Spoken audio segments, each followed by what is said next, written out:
अस्सलाम वालेकुम, आप देख रहे हैं YouTube channel cricket with smile. PCB ने एक नया अनोखा तरीका ढूंढा है स्पिन पिच बनाने का। हालांकि देखने में काम तो कर जाएगा, मुझे लग रहा है ग्रीन हाउस इफेक्ट के जरिए वो स्पिन पिच बनाना चाह रहे हैं इस बार।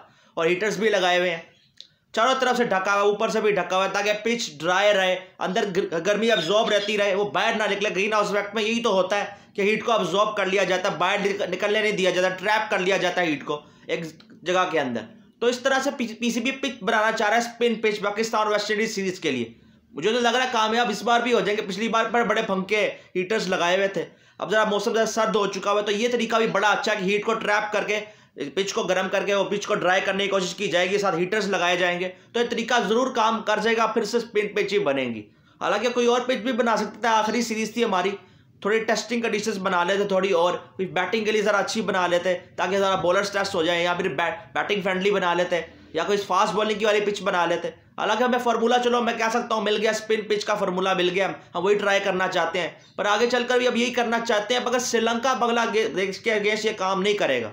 जब बांग्लादेश और श्रीलंका आएगी, वो खुद स्पिन पे बड़ा अच्छा खेलती है, तब हमें फास्ट बॉलिंग पिच बनानी पड़ेगी उनके अगेंस्ट। तो ये भी ध्यान में रखें। तो इस सीरीज से ट्राई कर सकते हैं। बस आपने स्पिनर्स ही सिलेक्ट किए हैं, स्पिन पिच ही आपने बनानी है, आपकी मर्जी है। जो स्क्वाड आपने सेलेक्ट किया है वहीं से पता लग रहा था कि आपने स्पिन पिच बनानी है, तो आप कामयाब हो जाएंगे। दूसरा ये, कल एहसानुल्लाह ने पीएसएल का बायकॉट कर दिया था। उनका कहना था किसी ने उनको अप्रोच ही नहीं किया इस बार।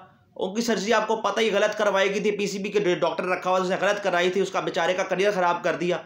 उसके बाद अली तरीन ने कहा था कि वो 135 तक ही बॉलिंग कर सकते हैं, 150 प्लस पे नहीं कर पाएंगे। मैं कल वो बड़े नाराज थे कि मुझे किसी ने पिक नहीं किया, मुझे किसी ने पूछा ही नहीं, और मैं बायकॉट करता हूँ। पर आज उनको का कहना है कि वो सारी चीज़ें वापस लेने, जो अल्फाज उन्होंने कल कहे थे सबको वापस लेते कर, वो ज़्यादा जज्बात में आकर उन्होंने ये सारी बातें बोली थी, पर आज वो सारी बातें वापस करते हैं। वो अवेलेबल है फ्रेंचाइज क्रिकेट के लिए।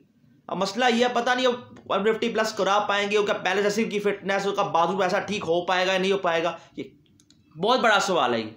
और सादा कसूरबाजार पीसीबी इसका है कि उसने सही तरह इसका ध्यान नहीं रखा। अब साइम यूब के लिए इतना खास वो कर रहे हैं, बाकी खिलाड़ियों के लिए भी किया करें ना। एहसानुल्लाह के लिए भी खास ऐसी ट्रीटमेंट होनी चाहिए थी, पर नहीं करवाई गई। बाकी जो वो कह रहे हैं कि अली तरीन ने भी उनके साथ सही नहीं किया, नाम तो उन्होंने नहीं लिया, पर इस तरह उन्होंने कहा कि जो बंदे मुझे कह रहे थे 135 तक करा सकता है, 150 प्लस नहीं करवा सकता, उन्होंने भी मुझे दोबारा अप्रोच नहीं किया। तो यहाँ से लग रहा है अली तरीन की वो बात कर रहे थे। कल अली तरीन ने यह कहा कि उनको पता है कि एहसानुल्लाह की इंजरी हुई थी, उन्होंने पिछले सीजन में उनको रख लिया था अलग इंजरी के साथ भी, मगर इस सीजन उन्होंने यही कहा कि एक बंदे को डोमेस्टिक भी थोड़ा खेला होना चाहिए, 1 साल का तकरीबन एक्सपीरियंस होना चाहिए, उसके बाद ही हम उसको लेकर आएंगे। तो आज कल प्रेस कॉन्फ्रेंस में उन्होंने ये बात की थी, और एहसानुल्लाह बहुत ज़्यादा नाराज नजर आया था कल। पर आज वो कह रहे हैं, जो बातें सुनने में दोबारा आ रही है, कि उन्होंने वापस ले लिया अपना डिसीजन बाइकआउट करने का, रिटायर होने का पीएसएल से। तो अभी वो फ्रेंचाइज के लिए अब अवेलेबल है। बाकी देखते हैं वो कवर कर पाते नहीं कर पाते। इनको भी आप सही ट्रीटमेंट करवाते हैं ना, किस प्लेयर के साथ कुछ और ट्रीटमेंट होता है, कुछ प्लेयर्स के साथ का ट्रीटमेंट बहुत ही अलग होता है। तो इस तरह आपका ही नुकसान अपने प्लेयर से आप करवाते हो। तो इस तरह की ये सारी चीज़ें हैं। बाकी कल ड्राफ्ट हुआ, काफ़ी चीज़ें ऐसी हैं, कुछ प्लेयर प्लेटिनम में पिक हो गए, कुछ नहीं भी बनते तो वो भी प्लेटिनम में पिक हो गए। कुछ ड्राफ्ट बहुत अच्छे थे, किसी के स्क्वाड्स बहुत अच्छे किसी ने सेलेक्ट किया, किसी का स्क्वाड नहीं इतना अच्छा था, जैसे पेशावर जल्मी का। पर कराची के इसने काफ़ी अच्छा स्क्वाड सेलेक्ट किया। मगर मसला वहाँ पर यह आया कि सारे उनके ओपनर्स हैं या टॉप 3 में बैटिंग करने वाले प्लेयर्स हैं, बॉलिंग थोड़ी हल्की नज़र जरूर आती है उनकी। पर फिर पिछले सीजन के मुकाबले में काफ़ी अच्छा उन्होंने स्क्वाड बनाया। पर कोयटा ग्लैडिएटर्स ने कमाल की सिलेक्शन की है।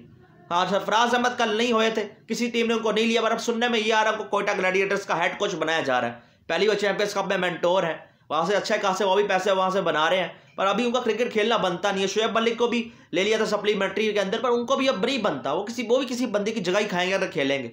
सरफराज अहमद और शुएब मलिक को इनको पूरी तरह रिटायरमेंट अनाउंस करनी चाहिए और अपने आप को अनअवेलेबल कर देना चाहिए कि अब बस हम कोचिंग करने के लिए तैयार है, प्लेयर्स बनाने के लिए तैयार है, ना कि खेलने के लिए तैयार है। किसी जगह बंदे की जगह नहीं खानी चाहिए। ये याद रखें, रिटायरमेंट के मामले में हमारे खिलाड़ी बहुत पीछे रहते हैं, सही टाइम पे रिटायरमेंट नहीं लेते हैं और दूसरों की जगह खाते रहते हैं।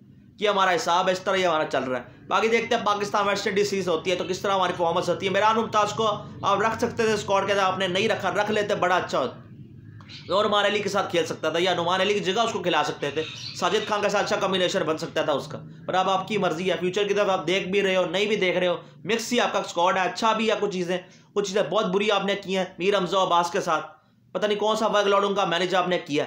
उसी तरह शहीन का वर्कलोड मैनेज करने का उन्हें बना मारा है, वो तो बीपीएल खेल रहा जाकर, कहीं वहाँ पे वो इंजर्ड ना कहीं हो जाए। पहले एक बंदा हमारा इंजर्ड हुआ पड़ा, पता नहीं नसीम शाह की फिटनेस कैसी है, ये बड़ा सवाल है। वो भी सिलेक्ट नहीं हुए थे, पर उनके भी परफॉर्मेंस भी ऐसे नहीं आ रही, ना फिटनेस उसकी वैसी है।